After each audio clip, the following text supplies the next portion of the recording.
माननीय पटना हाईकोर्ट में जैसा कि आपको ज्ञात होगा, बिहार में छठे चरण की जो शिक्षक भर्ती हुई थी उसमें जो बीएड अभ्यर्थी चयनित थे उनकी जो नियुक्ति है वो ऑलरेडी सब्जेक्ट टू आउटकम रखी गई थी। आपको ज्ञात होगा, सबसे पहले जोधपुर हाईकोर्ट ने 28 जून 2018 के गजट नोटिफिकेशन को अनकॉन्स्टिट्यूशनल करार दिया था। उसके बाद बिहार में छठे चरण में जो बीएड सेलेक्टेड कैंडिडेट थे उनको नियुक्ति पत्र मिला था। इस वजह से ये भर्ती प्रक्रिया, चूंकि उसके बाद से जोधपुर हाईकोर्ट के फैसले के बाद से राजस्थान के अभ्यर्थी सुप्रीम कोर्ट चले गए और ये मामला पेंडिंग हो गया, इसलिए जो यहाँ पर नियुक्ति पत्र मिला था वो सुप्रीम कोर्ट के फैसले के अधीन रखा गया था। और साथ ही साथ जो नवंबर 2021 में जोधपुर हाईकोर्ट के द्वारा फैसला दिया गया था, उस फैसले के आलोक में ये पूरी भर्ती प्रक्रिया सब्जेक्ट टू आउटकम रखी गई थी। इस पर आज माननीय पटना हाईकोर्ट ने अपना डिसीजन सुना दिया है।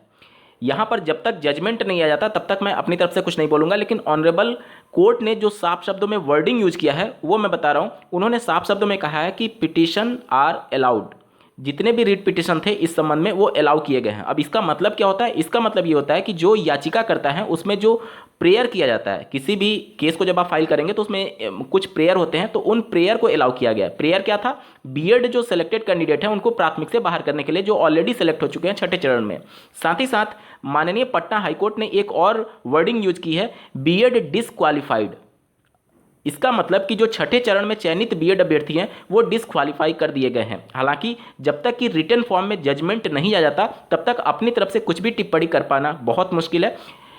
चैनल को जरूर सब्सक्राइब करके रखिए, जैसे ही जजमेंट आएगा मैं पूरे तरीके से उसकी व्याख्या जरूर करूंगा। अभी के हिसाब से पटना हाईकोर्ट ने डिसीजन सुना दिया है और निश्चित तौर पर इसका इम्पैक्ट छत्तीसगढ़ और मध्य प्रदेश में भी देखने को मिलेगा, क्योंकि वहां पर भी ऑलरेडी जो बीएड कैंडिडेट हैं उनका एक तरीके से सिलेक्शन हो चुका है और वो भी सर्विस दे रहे हैं। हालांकि छत्तीसगढ़ का मामला देखेंगे तो वो तो बहुत रिसेंट का मामला है, 11 अगस्त के बाद उनकी ज्वाइनिंग हुई है। और श्री दीपांकर गौरव जो कि बिहार के 7वें चरण से संबंधित मामला कोर्ट में गया था, उसमें ऑनरेबल सुप्रीम कोर्ट ने कहा था कि post 11 August 2023 no BEd is allowed in recruitment, यानी कि 11 अगस्त के बाद तो ये क्लियर कट है कि बीएड प्राथमिक में नहीं रहेगा। लेकिन उनकी जो ज्वाइनिंग हुई है छत्तीसगढ़ वाले मामले में आप देखेंगे 11 अगस्त के बाद हुई है, तो उन पर तो हमेशा तलवार रहेगी।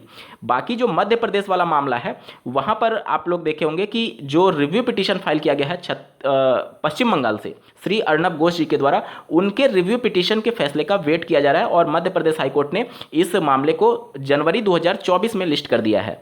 माननीय पटना हाईकोर्ट का जो आज का डिसीजन होगा, निश्चित तौर पर ये सभी हाईकोर्ट में जो मामले पेंडिंग हैं उन सब पर डायरेक्टली इंपैक्ट डालने वाला है। और अगर छठे चरण में जो सिलेक्टेड बीएड कैंडिडेट हैं उनकी संख्या लगभग 22,000 के आसपास बताई जाती है और माननीय कोर्ट का जब जजमेंट रिटन फॉर्म में आएगा तब चीजें स्पष्ट होंगी कि इन 22,000 बीएड अभ्यर्थियों का क्या होगा।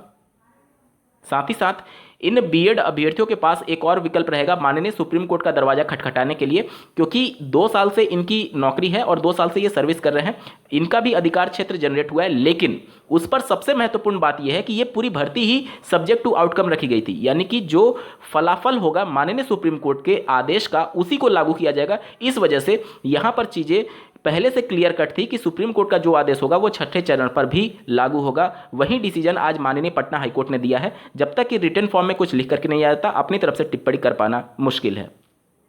चैनल को जरूर सब्सक्राइब कर लें, जैसे ही जजमेंट आएगा मैं पूरा एनालिसिस जरूर करूंगा। इस वीडियो को देखने के लिए आपका बहुत बहुत धन्यवाद। भगवान करे आपका दिन शुभ हो।